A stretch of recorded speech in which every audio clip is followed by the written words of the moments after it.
Welcome to Rick's Firearm Academy of Detroit's personal protection and personal safety tips.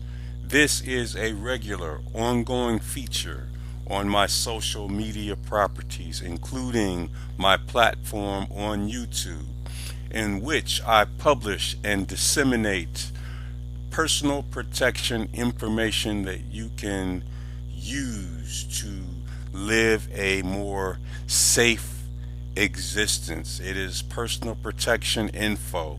If you apply as many of these individual tips that I deliver in each episode into your life, you will reduce the odds of being a victim of a violent crime.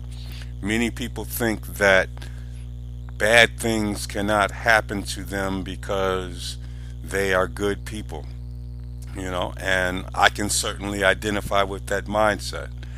I used to have that mindset until something bad happened to me.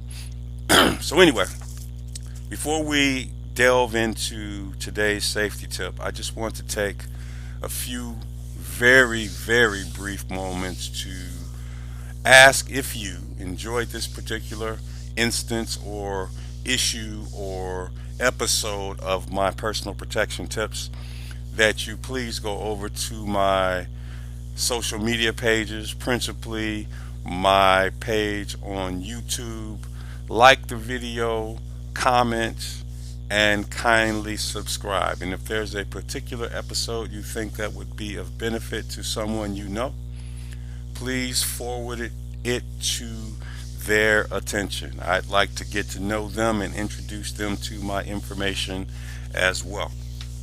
So let's get started with today's episode. Today's installment is to talk about, is your vehicle betraying you?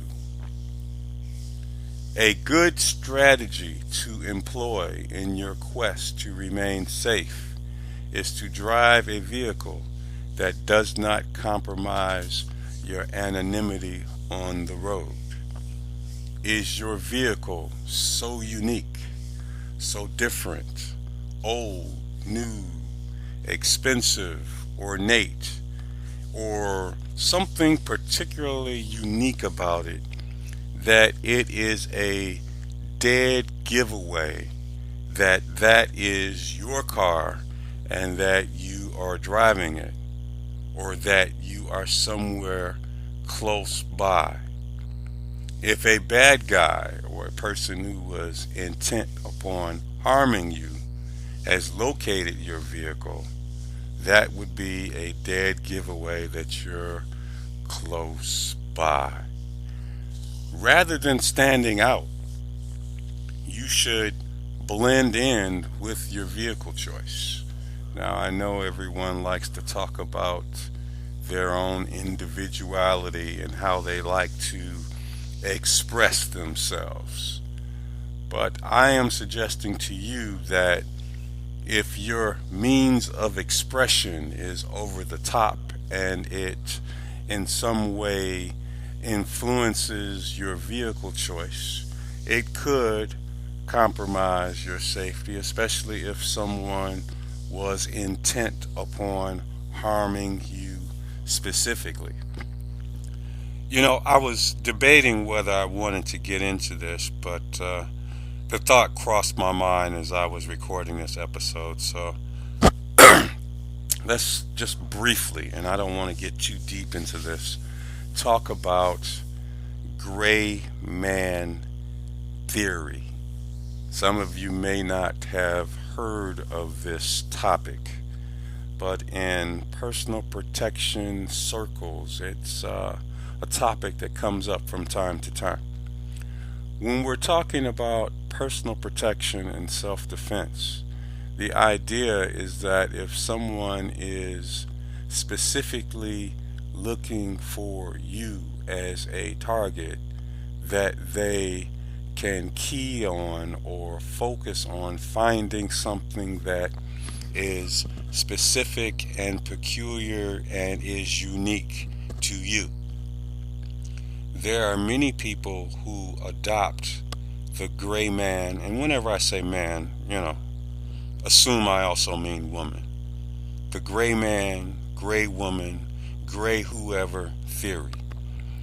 And if someone was trying to blend in, let's say into a crowd or some other environment, their ability to safely get away or to mount a counter defense would be aided if no one could pick that person out of a crowd. Like, could you hide literally in plain sight? And that takes into account a lot of things such as your garb, your attire, what types of clothes you wear. Are they loud, very colorful? Are they garish? Your personal appearance.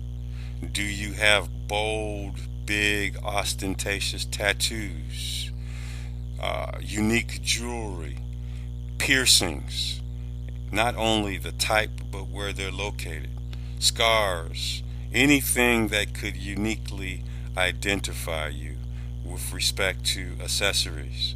It also can take into account your mannerisms, how you walk, your gestures, your movements, your actions, and even the way you talk. So not only are we talking about does your vehicle betray you, but does your overall appearance, actions, and your mannerisms, do they also betray you? Could someone from a very short description pick you out of a crowd and select you for victimization because it signals to a very high degree that you are indeed the target? So the ultimate lesson from this episode, not only is your vehicle betraying you, but are you betraying yourself? This has been another edition of Rick's Firearm Academy of Detroit Personal Protection, Personal Safety Tips.